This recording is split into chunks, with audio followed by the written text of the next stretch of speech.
Plusieurs personnes veulent se lancer dans l'élevage d'escargots géants d'Afrique, mais ne savent pas par où commencer. Mais dans cette vidéo, je vais prendre la peine de pouvoir résoudre un problème que plusieurs personnes se posent. Par où commencer au juste? Comment construire son élevage d'escargots géants d'Afrique, ou que dirais-je, comment construire un parc d'escargots géants d'Afrique? Sera l'objet dans cette vidéo, nous allons en parler. Donc, je vais vous donner quelques points stratégiques afin de pouvoir mieux comprendre, afin de connaître, pour pouvoir réaliser votre parc d'escargots. Nous allons juste en parler juste après le générique.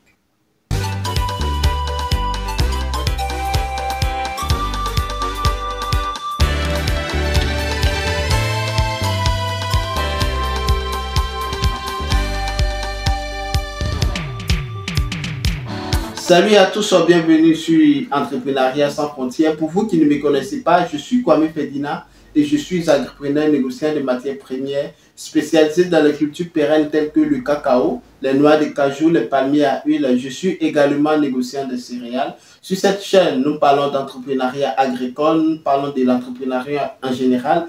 Nous faisons du coaching personnalisé, nous parlons aussi d'investissement.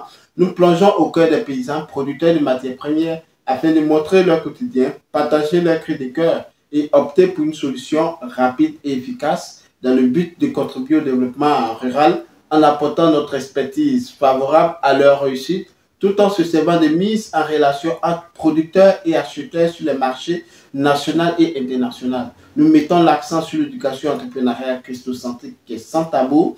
Donc, si toi aussi tu es en quête d'informations judicieuses, capitales pour le développement de vos différents business, soyez donc les bienvenus car cette chaîne est faite spécialement pour vous.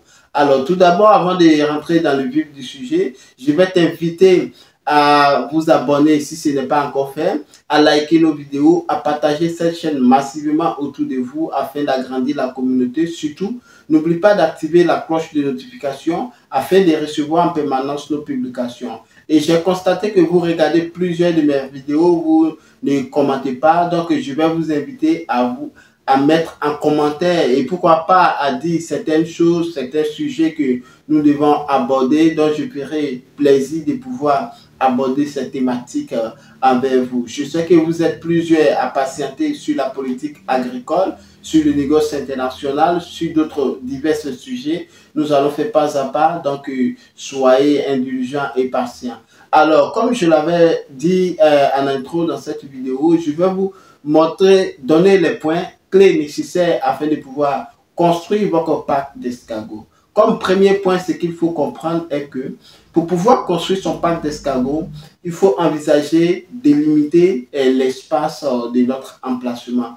Délimiter l'espace de l'emplacement de notre parc consiste à tout simplement connaître sur quelle mesure nous allons construire notre parc d'escargots. Si c'est pour la construction d'un parc de 10 sur 15, il faut comprendre si c'est 20 mètres sur 5, il faut comprendre si c'est 5 mètres sur 2, il faut comprendre.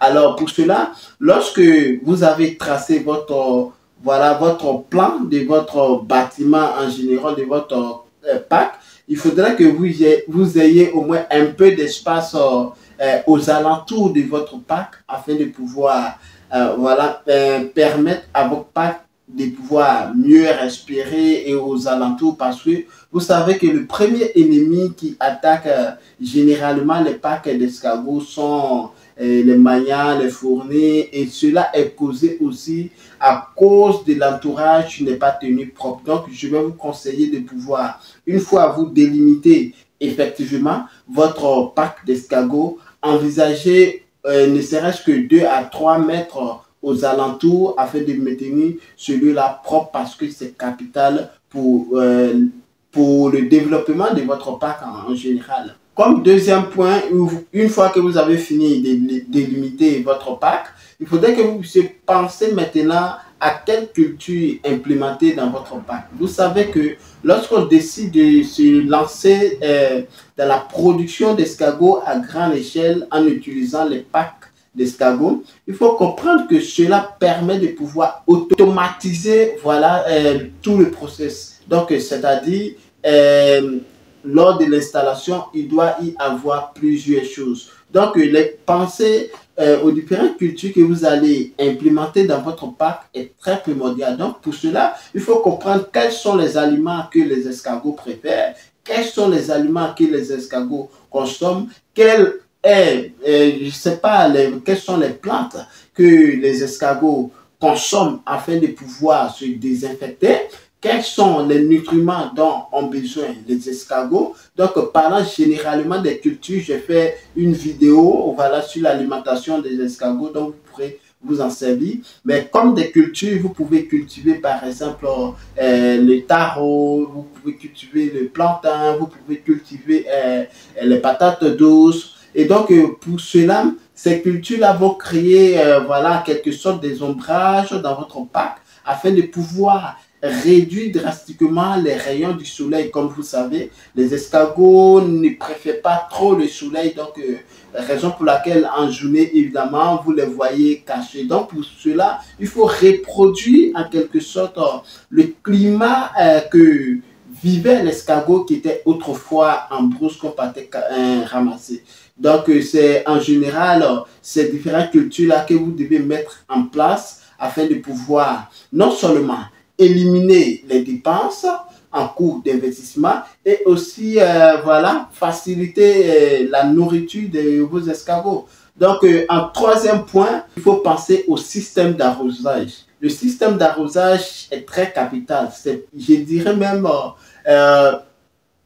incontournable dans ce secteur parce que lorsque vous construisez un parc d'escargots, il faut impérativement prévoir un système d'arrosage qui sera même déclenché de façon automatique, même manuelle, mais qui va faire que votre parc sera constamment arrosé. Et quand nous voyons un peu les différents systèmes d'arrosage qu'on peut mettre par l'aspersion ou en fonction de vos moyens, évidemment, parce que vous ne pouvez pas avoir un parc voilà, à grande échelle et vous allez prendre l'arrosoir, maintenant vous allez vous promener et au risque, lorsque vous avez fait l'insémination de vos parcs, il n'est pas conseillé de pouvoir marcher dans vos différents parcs comme ça, au risque d'écraser même les bébés escargots, je dirais des naissins, au risque d'écraser même des œufs. Et donc, vous devez penser à quel type, quel système, je dirais, d'arrosage qui sera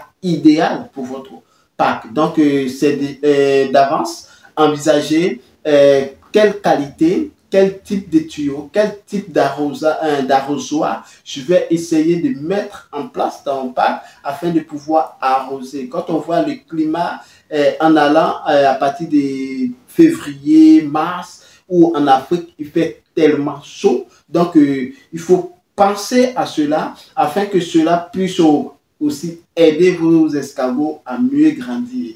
Donc, comme quatrième point pour la construction de votre parc d'escargots, il faut penser à la protection de votre parc. Ok, vous avez délimité votre parc d'escargots, vous avez établi les différentes cultures voilà, à mettre dedans, vous avez établi quel système d'arrosage vous allez mettre, mais il faut savoir que vous n'allez pas laisser votre parc ouvert. D'ailleurs, c'est ce qui, voilà, cette protection-là va vous permettre de pouvoir éviter les intrusions dans votre parc, éviter les rongeurs dans votre parc, éviter les oiseaux qui risquent de picorer, voilà, vos œufs ou vos bébés escargots dans vos différents parcs. Éviter même, pourquoi pas aussi, les prédateurs, les humains, bien sûr, à pénétrer dans votre zone et à ramasser vos escargots. Donc, pour la protection de votre parc, voilà, envisagez plusieurs filets idéaux pour pouvoir permettre que votre parc soit en sécurité. Et pour cela, pour mieux comprendre, raison pour laquelle je ne cesse de répéter, une formation serait très capitale pour vous qui voulez vous lancer dans l'élevage d'escargots.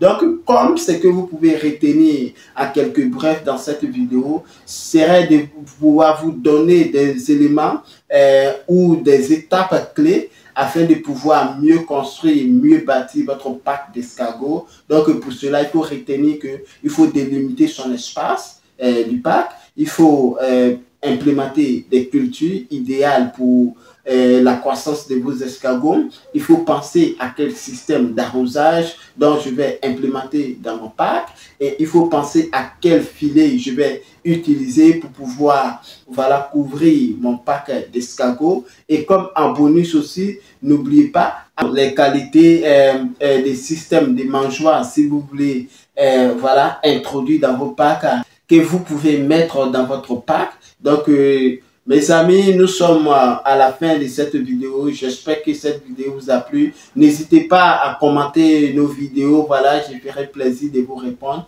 Et n'hésite pas aussi à t'abonner si c'est ta première fois de suivre cette vidéo, à liker, à partager cette chaîne massivement autour de vous afin d'agrandir la communauté. Surtout, n'oubliez pas d'activer la cloche de notification afin de recevoir en permanence nos publications sur cette chaîne. On se donne rendez-vous pour une prochaine publication. Sur ce, prenez soin de vous. À très bientôt. À Météo. Ciao.